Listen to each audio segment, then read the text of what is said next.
Olá! Muito bom ter você aqui, meu irmão, minha irmã, meus irmãos, do canal Conexão Espiritual SUD. Eu sou o irmão Souza e hoje nós iremos tratar da penúltima aula do curso de Princípios do Evangelho. Está acabando o curso, mas é claro, você vai ter sempre, a qualquer momento, uma lista na nossa playlist com todas as aulas da número 1 até a número 47. Esta será a número 46, onde nós iremos falar de algo que muita gente se assusta só ao pensar.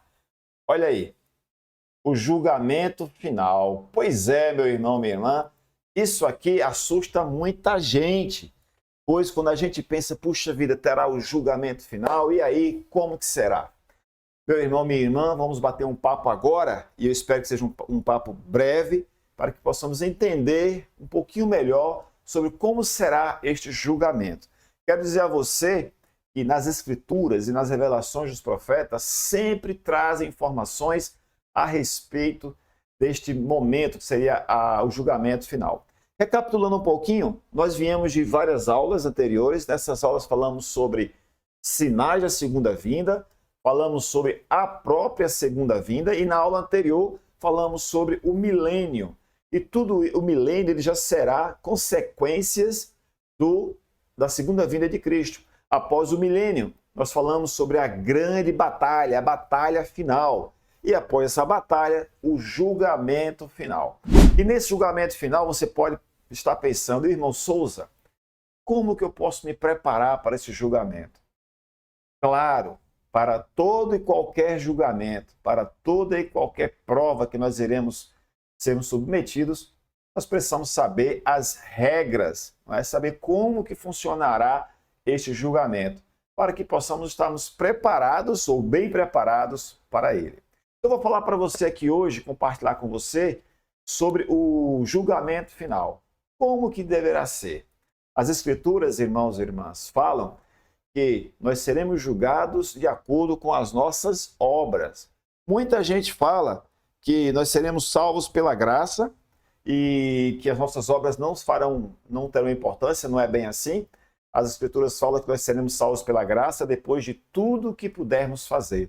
Ou seja, eu, irmão Souza, nem você que está me ouvindo aí, minha irmã ou meu irmão, nenhum de nós temos poder para nos salvar. Nenhum de nós. Mesmo que a gente obedecesse a todos os mandamentos de Deus, se não tivesse Jesus Cristo e a sua graça, jamais poderíamos ter a esperança da ressurreição e da exaltação, que é a salvação para viver com Deus. Então aqui nós vamos ver o seguinte, olha só. Em Apocalipse, capítulo 20, versículo 12, tem a seguinte escritura. E vi os mortos, grandes e pequenos, que estavam diante de Deus. E abriram-se os livros, e abriu-se outro livro, que é o livro da vida.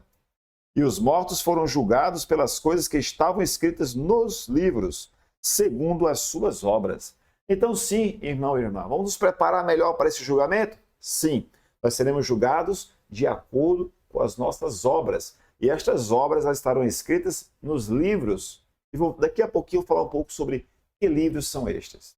Além de nossas obras, você já ouviu falar para tomarmos cuidado com aquilo que a gente fala ou com aquilo que a gente pensa? Pois é, meus irmãos e minhas irmãs, não basta apenas fazer ou deixar de fazer, para que possamos nos preparar para o grande e último julgamento, o grande e terrível dia do Senhor, que seria a segunda vinda, e também o grande dia do julgamento, o julgamento final.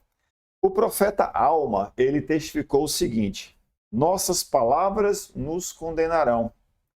Sim, todas as nossas obras também nos condenarão. E nossos pensamentos também nos condenarão. Alma, capítulo 12, versículo 14. Então, tomar cuidado com os nossos pensamentos, palavras e obras.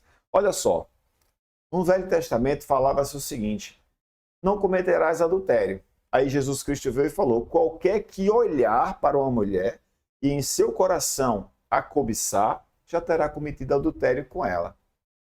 O Salvador, ele sempre mostrou algo a mais. Não era simplesmente fazer ou deixar de fazer, mas estar com o pensamento, com as nossas palavras e as nossas obras em consonância ou em união.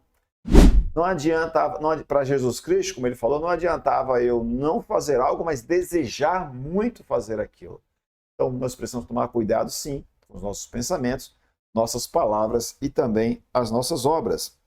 O Senhor disse: de toda a palavra ociosa que os homens disserem, hão de dar conta no dia do juízo, porque por tuas palavras serás justificados, e por tuas palavras serás condenado. A gente pode ver isso em Mateus capítulo 12, versículo 36 e 37. Como a gente já falou aqui, então como será este julgamento, irmãos?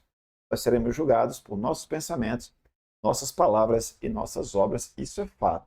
Que a gente possa se preparar para esse grande dia. Além disso, você pode também pensar o seguinte: a nossa vida aqui na Terra, ela é, do início ao fim, uma preparação para esse julgamento final. Porém, durante o nosso percurso aqui na vida, nós temos alguns pequenos julgamentos que vão nos preparando e também nos ligando ao outro julgamento. Por exemplo, você que é membro da igreja, antes de você ser batizado, você passou por uma espécie de julgamento de dignidade. Saber se você estava preparado para ser batizado. Se você estava preparado, você foi batizado. Se não, foi pedido que você se preparasse um pouco mais. Quando eu fui missionário da igreja, eu fiz várias entrevistas para batismos. E muitas pessoas estavam preparadas e outras não. Aquelas que não estavam preparadas precisaram de um tempinho a mais para preparar-se. E isso já é um julgamento. É um julgamento de dignidade e de preparação. Além do batismo, você pode estar pensando também: ora, irmão Souza, quando eu fui chamada para ser presidente da primária, também passei por uma espécie de julgamento, para saber se eu estava digna de ter um chamado na igreja, uma responsabilidade. Quando eu fui chamada para ser presidente das moças, conselheira da Sociedade de Socorro, ou mesmo presidente, né, para ser regente da minha ala, ou do meu ramo, para ser antigamente se chamava professora visitante, né? Hoje se chama como mesmo? Ministradoras e ministradores. Até para isso você precisa também estar vivendo de forma digna, e isso também faz parte do julgamento. Homens, quando vão receber o sacerdócio, também passam por uma espécie de julgamento. E todos nós, irmãos e irmãs, quando vamos ao templo, precisamos também passar por uma espécie de julgamento para saber se estamos dignos também ou não para entrarmos no templo do Senhor. Eu lembro quando eu fui a primeira vez ao templo, e foi lá em São Paulo, meu presidente destaca aqui, de João Pessoa, o presidente Joel, ele perguntou para mim várias perguntas. No final ele disse: irmão Luiz, você está pronto para entrar no templo? E eu fiquei pensando. Eu pensei bastante. Ele falou: irmão Luiz, eu não estou perguntando se você é perfeito, não. Quer saber se você está pronto para entrar no templo. E sim, eu falei para ele e entrei no templo e fui para a missão. Mas tudo isso, irmãos e irmãs, já é uma espécie de pequenos julgamentos. Só que esses julgamentos, um vai levar ao outro. Por exemplo, para entrar no templo, eu preciso primeiro ser membro da igreja. Então, um julgamento leva ao outro, né? E isso nos mostra que a nossa vida ela é feita de pequenos julgamentos, pequenas avaliações, melhor dizendo, para que possamos nos avaliar e sabermos se estamos realmente no caminho do cristão, do cristianismo, que é o caminho do Salvador Jesus Cristo. Irmãos e irmãs, você pode estar se perguntando: irmão Souza, mas nós seremos julgados exatamente como? Ora, as Escrituras falam que haverão registros pelos quais seremos julgados. Existe um registro das obras que nós fazemos aqui na terra. E existe um registro das obras que fazemos, um registro lá no céu, chamado... Vou trazer aqui para a gente ficar melhor, né? Os livros mencionados referem-se aos registros de suas obras feitos na terra, e o livro que era o livro da vida é o registro que se faz nos céus. 2 registros, né? Porém, além desses 2 registros, ou seja, o registro da terra e o registro dos céus, é o registro do livro da vida. Além desses 2 registros, existe também um registro muito particular, que eu não sei se vocês já ouviram falar, que é a nossa própria consciência. Paulo, ele fala no livro de Romanos, capítulo 2, versículo 15, os quais mostram a obra da lei, escrita em seu coração, testificando juntamente a sua consciência e seus pensamentos, ora acusando-se, ora defendendo-se. Ora, irmãos, nós teremos também o registro da nossa própria consciência. Já ouviram falar naquela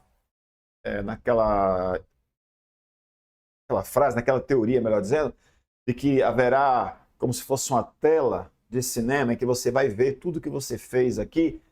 É mais ou menos isso aí. Nós teremos um registro na nossa própria consciência. Nós não poderemos negar aquilo que está passando na nossa tela lá, que é a nossa própria consciência. Por isso as Escrituras falam que muitos irão desejar que pedras caiam sobre si por causa da vergonha, de ele mesmo servir de testemunha contra ele próprio, ou ela própria, melhor dizendo.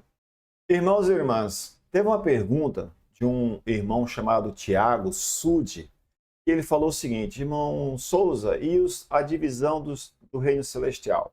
E vamos falar sobre isso agora. Depois do julgamento, de acordo com os nossos pensamentos, nossas palavras, nossas obras, de acordo com os registros feitos na terra, o registro do livro da vida e também os nossos próprios registros, que será a nossa própria consciência, de acordo com esses julgamentos, nós iremos ser designados para viver para sempre em um determinado lugar. Eu vou trazer aqui agora uma pequena representação, não sei se vai dar para vocês verem, eu vou puxar um pouquinho para cá, para ver se vocês conseguem ver direitinho. Olha só. Aqui, eu vou colocar aqui em cima, vocês vão ver aqui algumas representações. Aquelas pessoas que foram fiéis, eu vou inclusive ler aqui para não perder nenhum detalhe. Olha só, as pessoas que irão para o reino celestial, irmãos. Estes são os que receberam o testemunho de Jesus e creram em seu nome e foram batizados. Que, guardando os mandamentos, puderam ser lavados e purificados de todos os seus pecados. Receberam o Santo Espírito. Esses são aqueles que venceram o mundo pela fé. São os justos e puros, aos quais o Espírito Santo pode selar com suas bênçãos. Os que herdarem o grau mais alto do reino celestial e que se tornarem deuses, foram também casados para a eternidade no templo. Todos os que herdarem o reino celestial viverão com o Pai Celestial e Jesus Cristo para sempre. O pequeno resumo desse texto é o seguinte: todos que foram fiéis, receberam o Evangelho, se batizaram, fizeram convênios, foram casados no templo. Olha só a importância de você ser casado no templo, ser selado para o tempo e a eternidade. Então, essas pessoas irão herdar o reino celestial, que eu vou deixar um pouquinho aqui mais acima, que representa, na verdade, o reino, a glória do sol, que é o maior reino de glória, onde habitará com Deus e com Jesus Cristo para sempre. Abaixo desse reino aqui, nós teremos o reino terrestrial. No reino terrestrial, quem irá para lá? Para esse reino irão aqueles que rejeitaram o evangelho na terra, mas que o receberam depois no mundo espiritual. São as pessoas honradas na terra, mas que foram cegadas para o evangelho de Jesus Cristo pelas artimanhas dos homens. São também aqueles que receberam o evangelho e um testemunho de Jesus, mas que depois não foram valentes. Eles serão visitados por Jesus Cristo, mas não pelo Pai Celestial. Isso tudo, irmãos, nós poderemos ver em Revelação 76, ou melhor dizendo, Doutrina e Convênio, seção 76. Mas teremos também alguns, irmãos, que irão para um reino chamado reino celestial. E no reino teleste ou celestial, esses não receberam o evangelho nem o testemunho de Jesus Cristo, na terra e nem no mundo espiritual. Eles sofrerão por seus pecados no inferno, até depois do milênio, quando ressuscitarão. Estes são os que são mentirosos e feiticeiros, e adúlteros e libertinos, e todo aquele que ama e inventa mentiras. Essas pessoas são tão numerosas quanto as estrelas do céu e as areias da praia. Serão visitadas pelo Espírito Santo, mas não pelo Pai e nem pelo Filho. E então aqui, irmãos, olha só, você pode imaginar, as pessoas serão conhecidas como amantes da mentira, as pessoas que espalham mentiras, que gostam de falar mentiras. Quando você ouvir aquela frase assim, quem nunca falou uma mentirinha? Então, tome muito cuidado com isso. Mentirinha, mentirona, mentira, mentiras, não vem de Deus. Nenhum tipo de mentira, irmãos, não vem de Deus. Então, muito cuidado com isso. Mas você pode estar pensando, irmão Souza, mas e aí, acabou? Não acabou, irmãos. Ainda tem uma outra designação para as pessoas que não conseguirem nenhum dos 3 reinos de glória. Isso se chama trevas exteriores. Quem vai para as trevas exteriores? Dá uma afastadinha aqui, melhor. São aqueles que ganharam o testemunho de Jesus por intermédio do Espírito Santo e conheceram o poder do Senhor, mas deixaram que Satanás se apossasse deles, negaram a verdade e desafiaram o poder de Deus. Não há perdão para eles, pois negaram o Espírito Santo após recebê-lo. Não terão um reino de glória, mas viverão em trevas, tormento e miséria com Satanás e seus anjos para sempre. Então, irmãos e irmãs, a gente vai finalizar o vídeo, mas não agora exatamente. Calma aí, não precisa sair agora. Só lembrar a você que nosso julgamento final, ele vai nos designar para alguns reinos. Ou nós iremos para o reino celestial, ou o reino terrestre, ou o reino teleste, tá? 3 reinos de glória.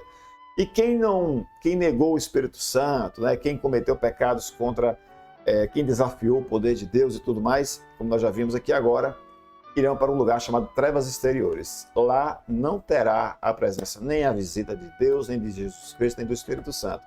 As pessoas que para lá forem irão viver com Satanás para todo sempre. Tá joia? Infelizmente, alguns decidirão por fazer isso, de livre e espontânea vontade mesmo. Infelizmente, algumas pessoas não têm muita noção, eu imagino, né, do que será viver para sempre longe da presença de Deus, o Pai. Irmãos e irmãs, eu quero convidar você a se preparar para esse dia. Não deixe para se preparar quando tiver, não sei, com 120 anos de idade. Não. Você aí que tem 12 anos de idade, você que tem 13, 14, 20, 30, 40, 50, 60. Vamos nos preparar hoje para esse dia. E lembrar você que se eu morrer, eu, irmão Souza, morrer hoje, antes da segunda vinda de Cristo, eu vou passar por aqueles mesmos caminhos, né? O caminho da ressurreição, do milênio, depois da batalha final e depois do julgamento final. Todos nós iremos passar por isso. Então, o dia para nos prepararmos para o encontro com Deus é hoje. Hoje é que temos que nos preparar. Pergunto a você se você está gostando do nosso conteúdo. Este é o momento de você se inscrever no canal, porque no próximo capítulo nós iremos falar exatamente sobre a exaltação. O que significa a exaltação exatamente? Ok? Então a gente se vê no próximo capítulo, que será o último capítulo, 47. Um abraço, tchau, tchau, até a próxima.